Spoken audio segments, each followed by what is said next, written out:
সুপ্রভাত বন্ধুরা, স্বাগত জানাই তোমাদের আমার নতুন আরেকটা ব্লগে। আজকে আমি এই মুহূর্তে দাঁড়িয়ে আছি মুর্শিদাবাদ জেলার জঙ্গিপুর পৌরসভার অন্তর্গত সুতির 1 নম্বর থানার বাজিতপুর গ্রামে, যেখানে রয়েছে শ্যামচাঁদ ঠাকুরের 3 ভাই বলরাম, মদনমোহন ও সুভদ্রার মন্দির। এই হচ্ছে আমার পিছনে রয়েছে বলরাম, সুভদ্রা ও মদনমোহনের মন্দির, যে মন্দিরটার ব্যাপারে আমি আজকে আলোচনা করতে চলেছি। এবং এই জায়গাটাতে রয়েছে আমার আগের ভিডিওর সঙ্গে সম্পর্কিত একটি ঘটনা।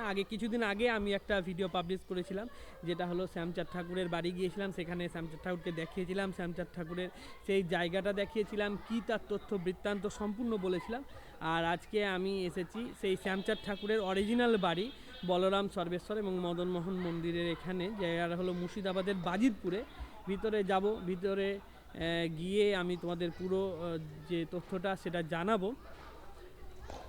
চলো আর কি,